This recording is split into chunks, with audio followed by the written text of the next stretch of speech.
بس یہی کربلا کا حاصل ہے، بس یہی ہے غدیر کا پیغام. غیر معصوم، یہ شیعت کا عقیدہ ہے، غیر معصوم ہو نہیں سکتا سربراہ حکومت اسلام.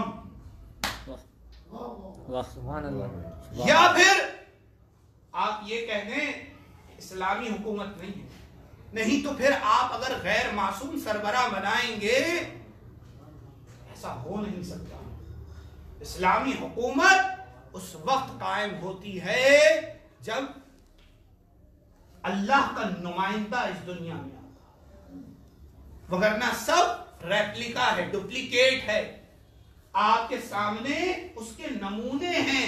اگر اب دیکھیے، ایک انسان جب کہتا ہے کہ میں ریاست مدینہ بناؤں گا تو اس کو اتنی گالیاں کیوں پڑتی ہیں؟ اسی وجہ سے پڑتی ہیں کہ اس نے دعویٰ بہت بڑا کر دیا ہے. اتنا بڑا دعویٰ فقط خدا کا نمائندہ کر سکتا ہے. کیوں؟ کیونکہ وہ نمائندہ اتنی طاقت رکھتا ہے کہ وہ اگر چاہے تو انگلی سے چاند کے 2 ٹکڑے کر دے.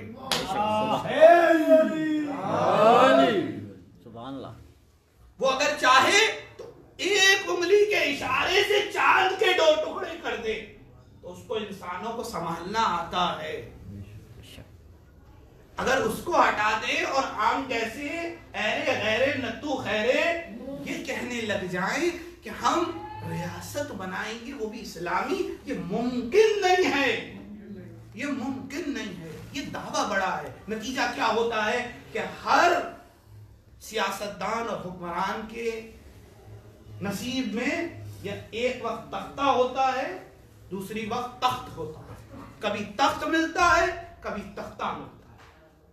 یہ ہمیشہ نصیب رہا ہے. حکمرانوں کی تاریخ اٹھا لو، یہ ان کا نصیب رہا ہے. کیوں؟ کیونکہ وہ اپنے دعووں پہ پورے مکمل اتر نہیں سکتے. اس دنیا کو چلانے کے لیے وہی بھیجے گا جس نے اس دنیا کو بنایا ہے. لیکن امت جب ہوشیاری کرنا شروع کرتی ہے کہ اب ہم نے سمجھ لیا، ساری احادیث ہمارے پاس نبی کی آ گئی، اب آگے کا کام ہم خود کر لیں گے، بس وہاں سے خرابی شروع ہو جاتی ہے. انسان کے بس کی بات نہیں ہے.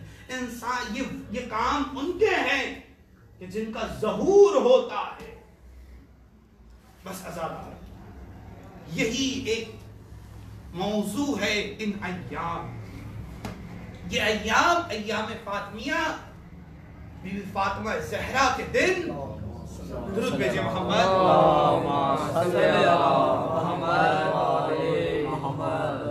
بی بی فاطمہ تو زہرا سلام اللہ علیہا کے دن اسی لیے منائے جا رہے ہیں کہ بی بی فاطمہ نے احتجاج کیا.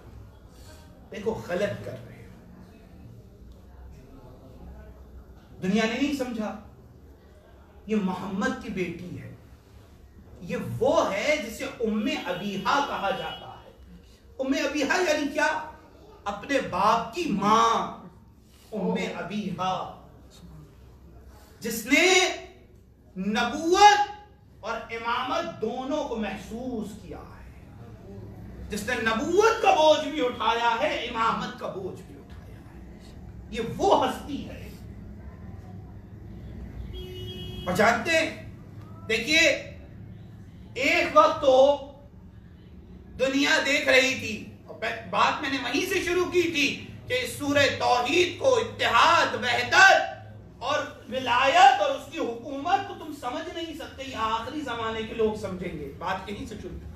بی بی زہرا جو دیکھ رہی تھی وہ اور امت نہیں دیکھ رہی تھی، حکمران نہیں دیکھ رہے تھے. نتیجہ کیا ہوا؟ وہ دیکھ رہے تھے کہ اسلام تو اب مسئلہ نہیں ہے، ہم فتوحات کریں گے، اسلام ترقی پذیر ہوگا. بی بی فاطمہ کہہ رہی تھی اگر امام معصوم کو چھوڑ دیا فتوحات تو ہوں گی. کیوں؟ کیونکہ امام معصوم کی نگاہ جو ہوتی ہے قیامت تک ہوتی ہے. امام معصوم کی نگاہ اور بی بی کی نگاہ. دیکھیے میرے سامنے پڑھا لکھا مجمع بیٹھا ہے. ایک تاریخ وہ تھی جب اسلام عروج پر تھا. ایک سن آپ کو ایسا بتاؤں تاریخ میں ہے، جا کے لمحہ فکریہ ہے، جا کے دیکھیے کہ 1918 وہ تاریخ تھی جب جنگ عظیم اول ختم ہوئی ہے، اور اس کا اختتام اس طرح سے ہوا ہے کہ مسلمانوں کی ایک بڑی خلافت عثمانیہ توڑ دی گئی، اور پورے دنیا میں، پورے قرۂ ارض میں اب مسلمان غالب نہیں تھے، مغلوب تھے۔ تو کیا کہیں، اسلام مغلوب ہو گیا؟ کیا لکھیں یہاں؟ تاریخ نے لکھا اسلام مغلوب ہو گیا۔ جہاں تاریخ نے لکھا اسلام مغلوب ہو گیا، آپ کو پتا ہے آپ کے بڑے بڑے اس وقت کے سیاستدان جو کہ پاکستان بنانے میں آگے شریک تھے، وہ اس سے پہلے خلافت عثمانیہ بچانے میں شریک تھے کہ کسی طرح یہ خلافت عثمانیہ بچ جائے، لیکن بی بی زہرا تو پہلے دن دیکھ چکی تھی کہ اگر انسانوں کو، عام انسانوں کو اور ولی خدا کو چھوڑ کر حکمران بنائے اسلامی حکومت کا، تو ان کو تو کوئی بھی کسی وقت بھی کیسے بھی ہٹا سکتا ہے۔ نتیجہ کیا ہوا کہ یہ تاریخ بھی دیکھی گئی کہ جب اسلام مغلوب ہو گیا، قرآن نے لکھا ہے اسلام مغلوب نہیں ہوتا، اسلام ہمیشہ غالب رہتا ہے۔